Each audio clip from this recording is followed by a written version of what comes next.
Spring, 149 BC.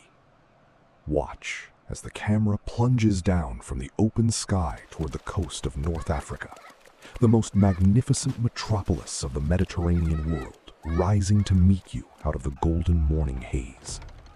Below, in a sunlit marble plaza, children chase each other around a fountain, their laughter echoing off white stone columns. At the harbor's edge, sailors haul amphorae from wide-holed galleys onto the quay, ropes creaking, gulls circling overhead in the warm light. It is a peaceful morning in Carthage. But watch the horizon closely, where the warm gold of this city curves slowly into a colder, grayer sky. A sky that does not belong to this hour at all. Because in exactly 1,000 days, every stone, every temple, and every human being you are about to see will cease to exist.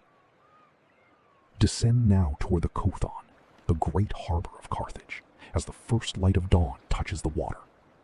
Slip through the narrow stone channel that guards its entrance, close walls of carved rock rushing past on either side, and the rectangular commercial basin opens before you. Merchant galleys moored along the quay, dock workers hauling crates and coiled rope, the whole harbor already alive with motion. But behind a hidden gateway lies something else entirely, the inner sanctum, a harbor built in a perfect circle. 200 warships rest in covered stone slips arranged like the spokes of a great wheel. Silent now, holes dark in the shadow of their archways, but built for thunder. Glide closer along the curve of the harbor, past slip after slip, each one holding a single dark hole resting in shadow. Timber and bronze rams catching brief glints of morning light as you pass. Rise up from the water's surface, and at the exact center of this ring, you find an artificial island, and on it, the Admiralty Palace, its columned porticos watching over the entire fleet below, a single pennant moving faintly in the sea breeze above its roof. Pull back higher still, and the whole geometry of the Kothon reveals itself at once. The rectangular basin and the perfect circle, laid out together like a machine built for the sea. Down along the quay, merchants sit on stone benches drinking warm spiced wine, unwrapping bolts of Tyrian purple silk, weighing baskets of ivory and coiled silver against the morning light, coins clinking from hand to hand. The water beneath them barely moves, calm and glassy in the early light. To them, Carthage is still the undisputed queen of sea trade, still untouchable, still eternal. They do not know that in Rome, far across the water, her fate has already been decided. Climb up from the water and let me take you to the second side, where the morning light is coming. Carthage is the dance.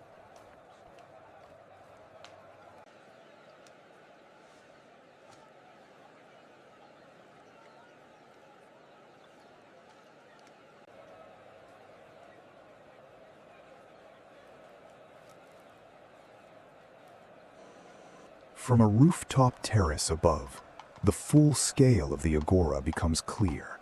Hundreds of small figures moving between the stalls like a single living organism. For 50 years, since the day Hannibal was finally defeated, Carthage has obeyed every treaty Rome has demanded of her. She disarmed her military. She surrendered her war elephants. She paid crushing indemnities year after year without complaint.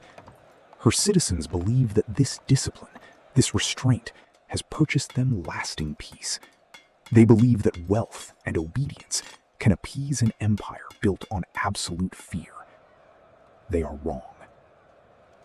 By midday, climb the long, worn stone steps that lead up toward the citadel of Bursa, the city revealing itself a little more with every rising step below you. At the summit stands the Temple of Eshmun, its facade plated in gold, blinding in the midday sun, towering columns rising overhead. Around it spread lush gardens of cypress and flowering trees. A priest in white robes walking slowly and deliberately beneath the colonnade, incense trailing behind him, dappled sunlight moving across the stone path at his feet. From this height, the entire city spreads out below. Harbor, market, streets, all of it visible at once in the hazy midday light. Just past the temple gardens lies a quieter, more solemn ground, descending along a shaded path lined with cypress, the sanctuary known as the Tophet. Roman propaganda would later claim that the people of Carthage routinely threw their newborn children into roaring bronze furnaces to please the god Baal-Hamon.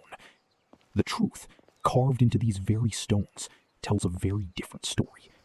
Rows of limestone stelae stand among the trees, weathered by centuries, carved symbols and inscriptions catching the shifting light, each one marking the grave of an infant who died of illness, consecrated here with grief, not cruelty. A lone mourner kneels before one of them, head bowed, incense curling slowly upward into the still air. This is not barbarism. It is a desperate, deeply human search for meaning and order in an uncertain, unforgiving cosmos. Rising back up from this quiet ground toward the golden temple above, and then out across the rooftops of the wider city, Bursa Hill catches the last of the strong early afternoon sun. As the afternoon light lengthens and begins to cast long shadows, turn toward the landward side of the city, where the triple walls of Carthage rise like a mountain built deliberately by human hands. 30 miles of fortification, 40 feet high, 30 feet thick, towers, ditches, and casemates built directly into the masonry itself, one of the greatest feats of defensive engineering the ancient world would ever produce. Stand in the ditch at its base and look straight up, 40 feet of dressed stone climbing overhead toward a tower pierced with narrow openings. Rise up that same wall, and along the top rampart, a lone sentry keeps watch over the quiet country beyond. Step inside a defensive tower first, a narrow casemate built directly into the thickness of the wall itself, dim shafts of light cutting across the stone path. Descend now further inside the walls, and you find an entire city built for war, stone stables stretching away into the shadows, built to house 300 war elephants standing calm in their stalls, and thousands of horses tended by grooms in dim, echoing chambers. Barracks quarter 20,000 elite soldiers in simple stone courtyards, racks of bronze weapons and shields catching the afternoon light along the walls. On the rampart above, a full column of soldiers marches in perfect formation, armor clanking, boots striking stone in one unbroken rhythm. Pull back, high above it all, and the true scale of the wall becomes impossible to ignore. 30 unbroken miles curving away along the horizon, disappearing into haze. Below, a single citizen stands at the base of the wall, looking straight up at this mountain of stone, small and calm, and utterly certain of his own safety. Any citizen standing where he stands would feel invincible. Nothing, they believe, could ever break through this. But steel and stone mean absolutely nothing when your enemy no longer wants your surrender. He wants your total erasure. As dusk falls over the Mediterranean, the sky begins to turn a deep, unsettling red. On the cliffs above the sea, a solitary Punic sentry stands watch, cloak moving in the wind, eyes fixed on a horizon that is, for now, still empty. Far away, inside the Roman Senate, torchlight flickering across stone walls, an old and relentless senator named Marcus Porcius Cato rises to speak once more, ending, as he always does now, with the same chant, over and over, until the whole chamber has heard it 1,000 times. Carthago delenda est. Carthage must be destroyed. Around him, senators nod gravely, murmuring their agreement in the flickering light. Down at the Roman coast, red-sailed transport ships stand moored in rows along the torchlit harbor, already being loaded in the flickering light. Soldiers in bronze armor and red cloaks boarding in long, disciplined lines, the harbor full of creaking timber and marching feet as darkness falls. Back in Carthage, the evening is gentler, unaware. Citizens walk home along quiet streets as warm lamplight begins to glow from windows above them. Citizens walk home along quiet streets as warm lamplight begins to glow from windows above them. Inside a modest home, a family gathers around a simple table, bread and olives and a shallow bowl of stew laid out by oil lamp, the low murmur of conversation filling the small room. Across the whole city, hundreds of small lights flicker on one by one as full darkness settles in, a skyline of quiet, contented homes. I implore you, And out on the black wall, consider the gravity barely of this visible through moment. a low sea The mist, eyes of the Rome faint are upon silhouettes us, of distant and sails history will begin, judge our almost resolve. imperceptibly, to move. The sentry on the cliff turns his head, just slightly toward that dark horizon. Something in his stillness has changed. Below him, the city sleeps on, warm, fed, and utterly unaware that this is the last ordinary night it will ever know. 3 years after this peaceful day, in 146 BC, everything changes in an instant. Scipio Aemilianus and his legions finally breach these same walls we were just walking. Smoke rises in thick black columns over a stretch of broken stone where the fortification has given way. For 6 horrifying days, Roman soldiers fight their way through the city house by house, floor by floor, driving upward through the very same 6-story buildings where children once played and merchants once haggled over purple silk. Flames lick from windows along entire streets that were, only 3 years before, filled with nothing more dangerous than the sound of buttering. Flames climb through upper windows along entire streets. Flying above it now, the whole geometric density of Carthage lies wrapped in drifting smoke. The Kothon, once a harbor of 200 silent warships, now burns at the water's edge, orange fireglow replacing the gold of that first quiet dawn.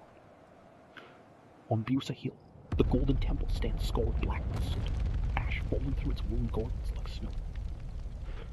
Long lines of exhausted survivors, covered in ash, are led away under armed escort along the same dusty roads that once carried merchants and their goods into the city.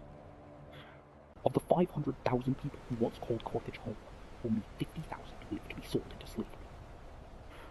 By night, the entire skyline burns at once, a single vast wall of orange light beneath a sky of smoke.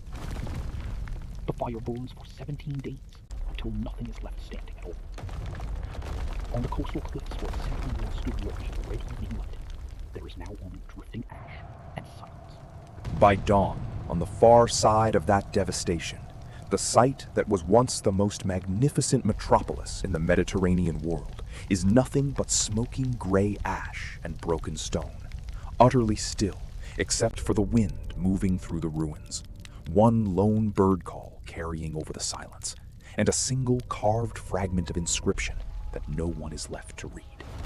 Carthage did not simply fall, it was made to disappear entirely, a ghost story told forever afterward only by the very people who destroyed it. If you want to discover exactly how Rome carried out the most methodical siege of antiquity, sealing off this very harbor forever with a 2-mile stone mole built by hand, click the video on screen right now and watch the full story of the Siege of Carthage.